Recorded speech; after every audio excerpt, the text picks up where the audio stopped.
Breaking the gray.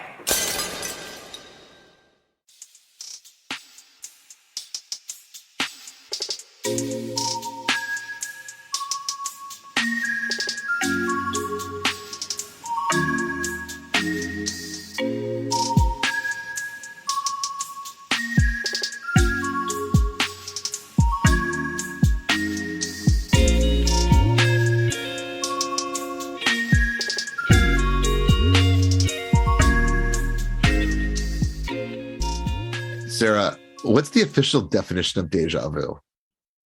I don't know. Devil you officially. I think the devil is out to get us today because this is. I know. One of many takes. Yeah. Well, you are talking to the technophobe though, but I know what's. I'm becoming a technophobe after. Well, let's see. After who we speak to today, I might go become a Luddite, move further up the mountain here, and go hide in the woods because I'm genuinely concerned about some of the things that we've read about our guest coming up today. But let's introduce him a little bit. So, Sarah, how do you know Daniel, and what is Daniel going to talk about? So Daniel's an EMF expert, which is electromagnetic fields. And this is something that I'm passionate about because obviously I'm a bit obsessed with keeping a good brain. And one of the main things that I'm worried about is like wearing headphones all the time, looking at my phone all the time, looking at the computer.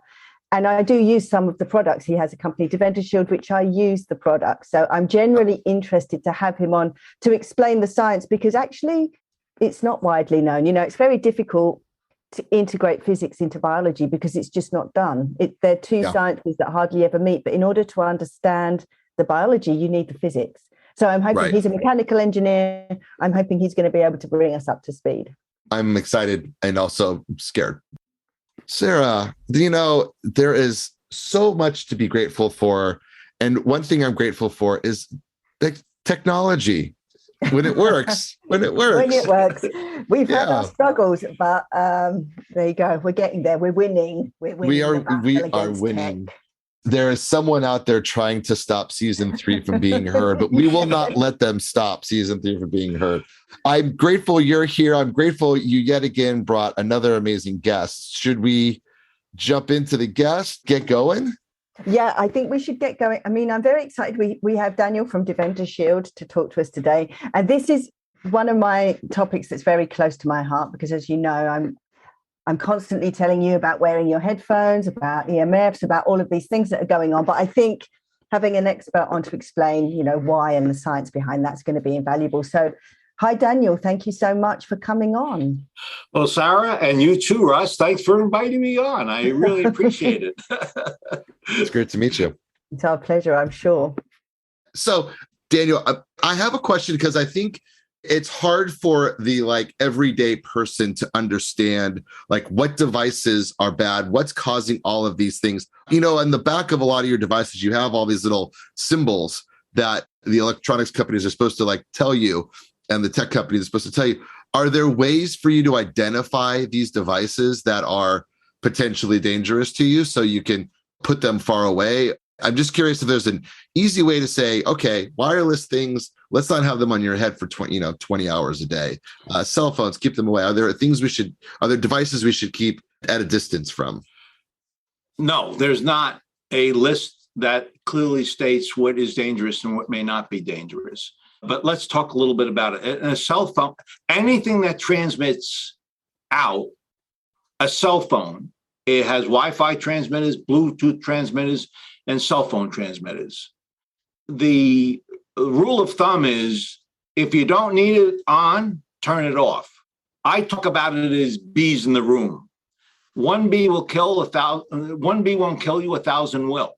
So the idea is reduce the environment, the ambient within the room, and the more you reduce it, the more likely you are to have less impact to this body and the cells of the body. Distances. If you have a cell phone to your head, 1.6 watts per kilogram penetrates a 6-year-old child by all the way through. If you move it 1 to 2 foot away, just 1 to 2 foot, 80% of that danger to that child's gone. By 4 foot, 98%. So when you're really, really close to stuff, that's when it's dangerous. So the rule of thumb is turn it off if you're not using it. Simple thing to do. And if you're going to use it, watch the duration of time, not too long. And when not using them, you certainly should push them at least 4 foot or more away. And if you have a router next to your desk, that's the worst thing you can do, Russ. How about sitting on it? How about sitting on a router? You want a router at least 10 foot away? And 10 feet away? At least 10 feet away. And that's conservative. I'm going back. That was about 5 foot. Mine is right here, but I do turn mine off every night. The thing is, I turn mine off every night, but I live in a top floor flat. What's my neighbor underneath doing? They're probably 10 feet, but not, I'm probably sleeping on top of a router because they've got theirs on downstairs. So it's very difficult to get away from it. No question, but there are rules of thumb there too. Worry about the stuff that's around you. Right. Yes. So the fact that by turning it off, you really do reduce the ambient in the room. Never have routers, cell phones, tablets that are transmitting in a bedroom. And I can go on and around about the circadian rhythm and the melatonin not being created because of the influence of the RF signal. It absolutely interferes with the body, particularly the mental.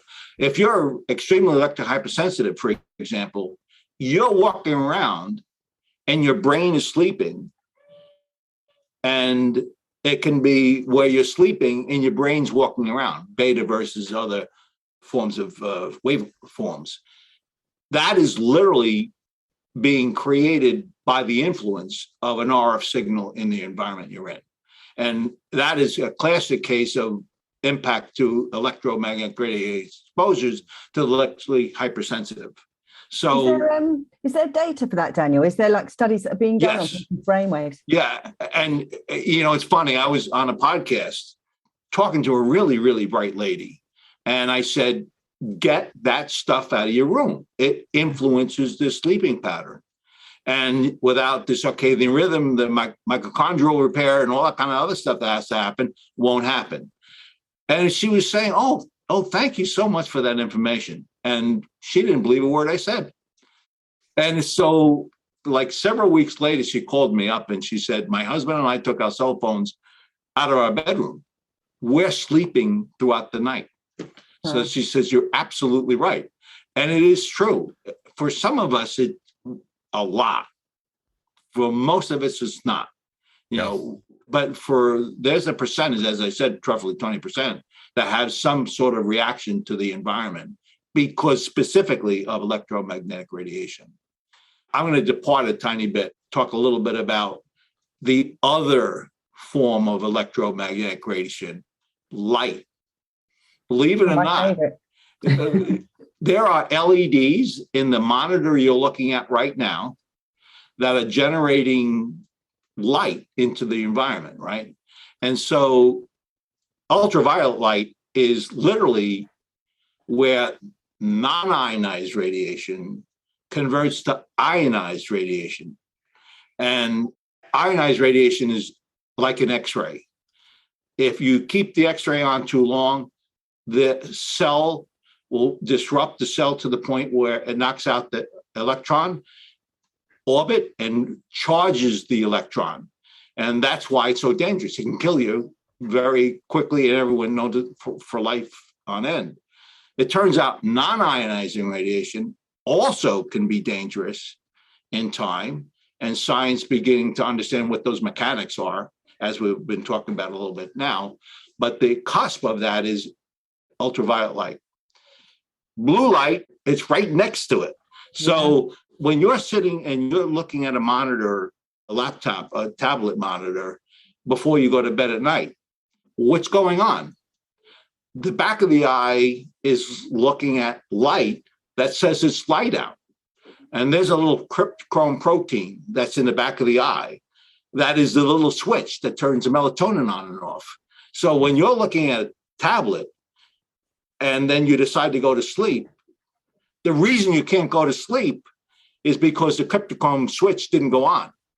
and the mitochondrial, the melatonin wasn't created in that cycle, and it takes you time to fall asleep. It interferes with the sleeping pattern to the extent where it disrupts the whole cycle of sleep. It's not just the doom scrolling. It's not just the scrolling and that's what keeps you awake. It's literally the device is transmitting and keeping you awake.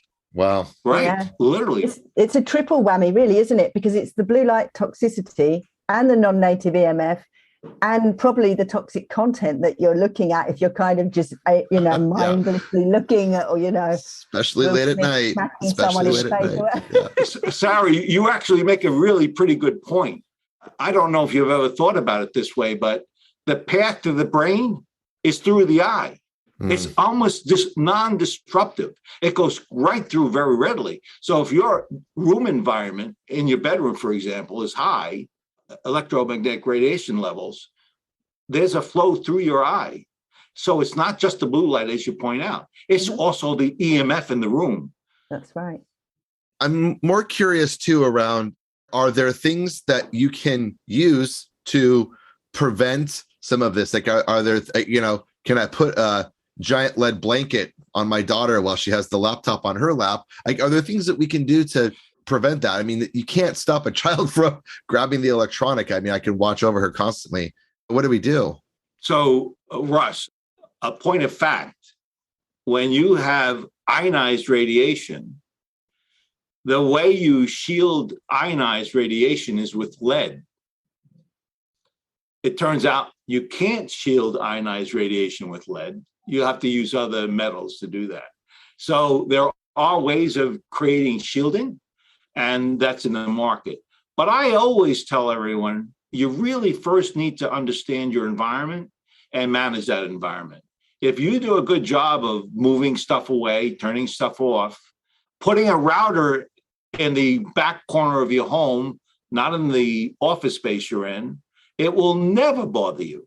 Yeah. But when it's close to you, as we've talked about, it can. So it's a matter of putting stuff away, duration of time, the amount of time you use it, duration of time you use it, all of those things influence. The last result is, in fact, finding products that can actually shield. And that exists in the marketplace. Sarah, what was that? You just held up. Because my family all think I'm nuts, actually, because I go around turning off all their machines and doing things. But my mum is very supportive of whatever I'm doing. And so she's made me these little shields for everything. Yes. Yeah. So because obviously I can't turn everything off in the house, but this goes on the telephone when no one's using it because I've got an apron. These are Defender Shield headphones that I wear that, well, I'm sure Daniel can tell us a lot more about it, but they just have a wire. The wire only goes to here. The electricity only goes to here. I'll tell you why I created them, Sarah. Remember I said a cell phone is 1.6 watts? We know a cell mutates at 0.1 watts, 15 times less the power level in the frontal lobe. So if you are hypersensitive in any way, there was influence to the frontal lobe when you use Bluetooth. Even when you use wired earphones, there was still an escape from those wires that could influence the frontal lobe. So what I did was I took the wire and I converted it to an acoustical signal, which is just audio, and I eliminated the potential for any impact to the upper part of the body. And it is always, by the way, the soft tissue that is exposed the most. Breast tissue, brain, groin tissue. You're never going to die of cancer of the hand from electromagnetic radiation. It doesn't exist. It's the soft tissue you're typically worse. I was going to, Daniel, I swear to you, I was going to ask that question. How about my hands? Your hands are built they're pretty tough things, huh? Your hands. We can make this right, exactly. We're tough. Yeah, I'm going to start wearing Sarah's shields on my hands. But Sarah, it is possible to shield. And what you're doing is literally going where the source is and shielding it. And there's many products that can do that for you. And it's actually, from a conservative point of view, it's conservative. You may or may not believe it's dangerous, but conservatively, you can minimize those exposures by doing simple things. Yeah, minimize the risk. And let's talk about the real exposures. I mean, I haven't spoke about this, but this is a very controversial subject matter, as you may know. And there were thousands and thousands of studies on what happens to the cell, to the body from exposures.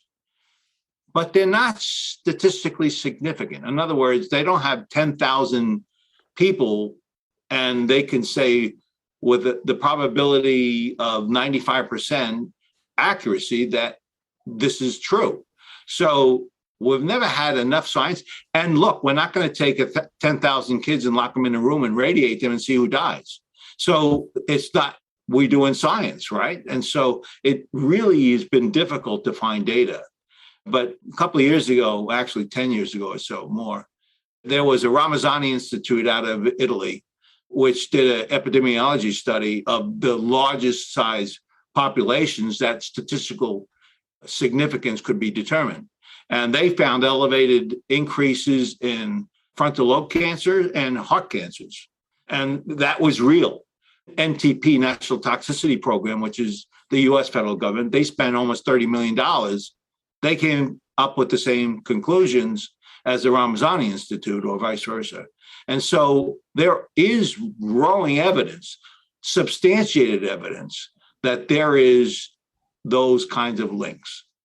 I think the problem is doing the study for the length of time, because I've been involved in clinical trials and a lot of studies, and they're normally 3 months or 6 months, and if you're lucky, you can maybe get a year. But this is being repeated for a lifetime for the children. I mean, we've kind of, at least we've had a little bit of a repeat in our childhood. But for kids being born now, it's continuous. Yeah, that's such an important point, Sarah. It turns out there was recently a release of a study, and the population they were studying was mid to senior women. It was done between 1996 to 2001, a 5-year interview, in a time where their friends didn't have cell phones. So the use of that was very low. And so I commented on the study and I said, you can't derive accurate data on impact to use with such a small time window and with a population that doesn't use it as much as the other populations use it. Fundamentally different use patterns. And it's the ones that have heavy use, as I mentioned before. And it's not consistent. I mean, it's not a single device as well. I mean, you're adding more and more things into your home. You're upgrading. I mean, Apple's pretty good at telling you to upgrade, and like you have no idea, like that upgrade, that processor is faster. Does it mean it's going to be pressing out more cells into the home? I think it's probably really hard to do that. So it's on you. I mean, Sarah and I spend a lot of time on the podcast talking about being aware and kind of having the quantified self. There are no ways to measure this. There's no way to measure how much of this is going into your body, which is a little scary. Right. You can get an RF meter, Russ, that I do also and carry around. Yeah, I do. I carry a Cornet RF meter. So if I go into a hotel room, I kind of wave it around, and if it's, it's bright. Well, you're extreme, Sarah. Sarah, yeah. Sarah's going to be here. Sarah's going to be here with all the mold when we're all gone. She's going to be here with all the fun. We talked to a mold expert the other day. Yeah, it's like Sarah and the fungi are going to be around being like, I told you all so. She's just going to be, I told you so. I told you so. But okay, so great. But maybe we should start putting those on our phones. Yeah, that's what they should. But then the phones are causing the problem. You need something. Yeah. I mean, we should hold some responsibility. I mean, they don't really hold themselves responsible for addiction to your phone. They do this thing like, you've been on your phone 7 hours on average this week per day. It should be like, you got this much radiation to your brain on average. Right. There is no formal way of doing that, but they are in the US. And so there's some attempt to try to reduce exposures in some parts of the world, and it differs in other parts of the world. Sarah, I want to talk about something you probably want to talk about, and it's oxidative stress. I hate the word oxidative stress because it talks about the imbalance of free radicals and antioxidants, right? And essentially is oxygenation of the body, right? Yes. So, but I hate it because it doesn't describe what happens to the body. It just says there's a state that the body gets into and it's an imbalance, which is not necessarily the case. What I've been looking at is cell danger response. Cell danger response is where there's a fight or flight response, which is purely natural in the human body when there's a toxic exposure, including electromagnetic radiation. If you start thinking about it in that way, you actually now can understand the mechanics of the body and how it's reacting. So in my view, the study work from Dr. Navio, who's been doing this work, really is beginning to understand what it is far beyond the cell being penetrated by calcium as the source of the problem. I sort of wanted to mention that to you because that's something you may want to look into, because he's doing extraordinary work, in my opinion. He talks about not only how the cell reacts, but within the cycle, the 24-hour cycle, there's differences in things that, of course. It matters when you get the stress as well as the stressor that you have. Right, exactly. Timing is very important. Yeah, and so that's why I hate oxidative stress. It doesn't tell you anything. No, and to be honest, it's a double-edged sword because a low level of stress can actually be good for the cell. Low-level stress is actually, they call it hormesis. It's actually how things grow. But there comes a tipping point where it becomes detrimental. But people don't really know where that is, And especially, like you said, there are so many variables. So, oxidation, good or bad, really depends on time, person. Right. It's all about it. Right. Mm-hmm. Yeah, I agree. So now I'm going to talk a little bit about something else about electromagnetic radiation. Dr. Ollie Johansson, his whole science study has been around electromagnetic hypersensitivity. And he talks about how it impacts the immune system. It suppresses immune. Mm-hmm. And so we know from his work that there are clear breakdown patterns with the immune itself, to the extent where your blood-brain barrier is reduced, by the way, when you have a cell phone to your head all the time. What does that barrier do for you? It protects the cells of the brain. I mean, that's what it does. And then over time, it gets worse and worse and worse with their immune systems, including impacting to the source of immune, which is the gut. So now all of a sudden you think you're good and it's only going to bother a cell, but now it's starting to interfere with the processes of the body, and then it becomes more unpredictable in that case. So with Dr. Ollie Johansson's work and others, by the way, it's becoming more and more clear that it goes beyond oxidative stress. There are body functions that are occurring and disrupted as a result of these exposures. Which is interesting when you think about, people who have got ill. We've had this recent epidemic, and obviously one of the places where people were most affected was New York. And one of the things about New York is you have these massive tower blocks with people with tons of devices where you really can't escape from it. So it just is very difficult to do the study to differentiate what's right. And you can't prove it. But is it true? As kids in classroom, they're stressed, they're having mental issues, they're having in orders of magnitude. And they're walking into a room that has 0.5 watts per kilogram. Well, that 5 watts is more accurate. All day in that classroom. And then, as you pointed out, it's all night as well. So behavioral issues that we've been seeing, can we prove that it's related to the toxic environment created by electromagnetic radiation? There has been some levels of proof, but not statistically significant. But certainly with those who have been watching this stuff, there seems to be pretty clear track with the increases of those environments to the conditions happening to the kids. Right, interesting. Well, poor old Russ. Poor old Russ. You look He looks a little bit dejected. Every time I'm banging on about the headphones and all the rest of it. So maybe we ought to end on some top tips, because I think I wear these. Sarah, let me go back to what you were saying before. Yeah. Because I talked about the headsets. I talked about the 15%. But everyone needs to know 0.1 watts is not much power. Yeah. So when you have a Bluetooth in your ear, when you have stereo, this one side connects to the other side through the head. Through the head. And there are people who are using this stuff for hours, if not leaving it all day.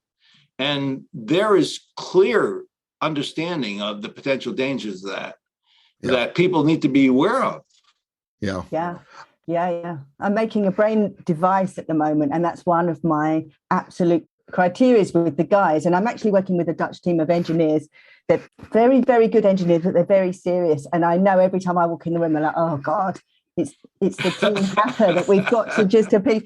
But actually, I gave them the measuring device and they're looking into it. And now they're coming to me with those questions because, how do we shield things better? And actually the solutions they've come up with are quite simple. How do they can shield the battery? There's things they can do. They can move the power supply. They won't do the Bluetooth, or you can just have it temporarily while you have the app on. There are lots of little. There's so many things you can actually do.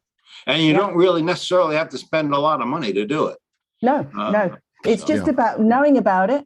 And like I say, I'm lucky that I work very directly with the manufacturers so that they can implement it now while it's in the prototype phase. So, you don't have the problems where you have to start doing hacks to a device that's already made. Right. I think the people who are manufacturing devices, headphones, all of these things, they're the ones that they need to take a responsibility. And really true. You do need to vote with your money and buy the ones that are shielded. So with an iPhone, you're talking about the fine print. They say a cell phone shouldn't be closer than 3/4 of an inch to the head. Does anybody use it that way? Of course not. Everyone puts it directly on the head. So even they know that there's some caution benefit by pulling it farther away. But yet it's not something everyone generally understands. And that's what we try to help people understand. A little bit of distance is good. Have it on school carry, that's what I do. I mean, it's a bit unsociable though. You can't do it on the bus, absolutely. But you have to. You're right. Everyone knows what you're saying, but no privacy, but at least you're not frying your brain. You're right. Yeah, Russ. It gets frightening. I don't know if anyone's seen Better Call Saul, that show.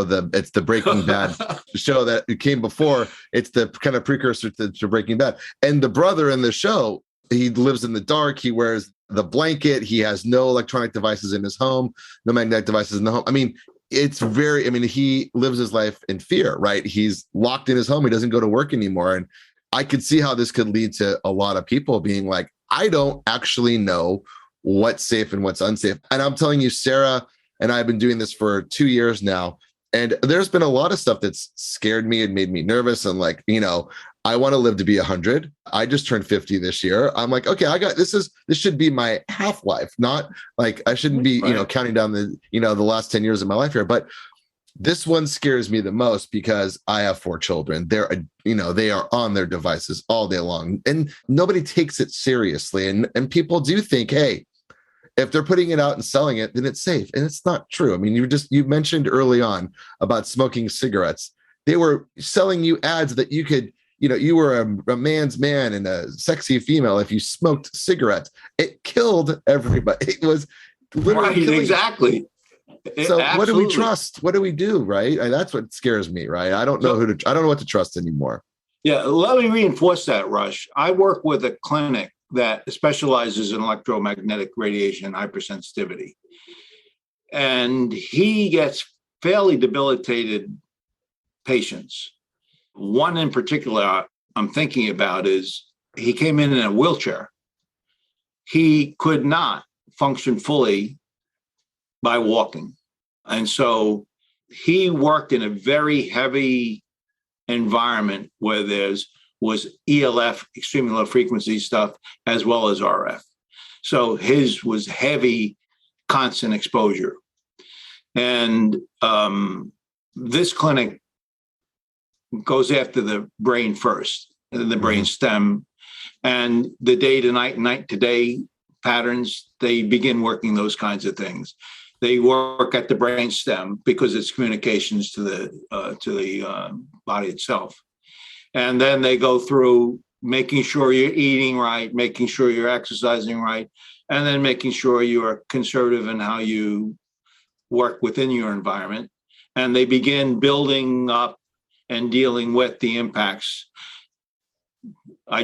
So a thyroid, if you have fluoride and you have 2.4 gigahertz and a certain mutated cell, you're 3 times more likely to get cancer.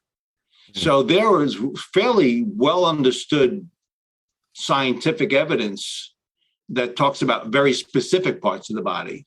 And that's what this doctor goes after. He goes after the ones that he looks for first being impacted. And that person now is working fine, and he's been resilient. He can be exposed and he can still survive. So to the point you were making before, we know of some instances where it can be quite debilitating. So you really do want to manage your environment. No one else is going to help you manage your environment. Sarah is managing hers. You got to start doing it, Russ. I know. Warning sent, warning heard. Absolutely going to. I think, as Sarah mentioned, let's leave with a couple things. One is, let's give some tips to people. I mean, I've heard this and I'm, shocked, and I think we know it, but I think we just don't want to. I don't think we understand it. And I think let's try to, now we have some understanding. Now, what can we do? Should we go to lobbyists on our local state senator who might listen to us and say, can we do something here? And also, what can we do in our homes and for ourselves to keep ourselves? So the FCC, the Federal Communications, literally just lost in court because they don't have standards that are sufficiently protecting the users. That will continue until I pass away. Yeah. In the meantime, you're the owner of your own destiny. So you really do need to start thinking about turning stuff on and off, as we talked about, moving stuff away from you when you're not using it, or far away when it's always being used, like routers. You've got to be aware. You don't need a meter to help reduce the exposures in a room. All you got to do is think about where they're coming from. Like, for example, if you have a box that takes a wireless connection and connects broadband services to your TV, put an Ethernet connection to it. When you're using a laptop, rather than using Wi-Fi, use an Ethernet connection to it. Make it a physical wired connection. That all is reducing the environment you're living in. And like what Sarah does, I don't have a great memory. So what I do is I have a timer, a $10 timer on my router. I turn it off at night automatically, and then it turns on automatically. So little simple things you can do really does reduce your exposures and the potential dangers. And you have to be aware of them. If you're going to use a cell phone or a laptop for long period of times, 5-10 minutes or more, you really should think about finding ways of shielding those uses against the body, like Sarah does. They are important. Why would you risk it? Right. We already know enough about this to think there's something there. Where there's smoke, there's fire. Yeah.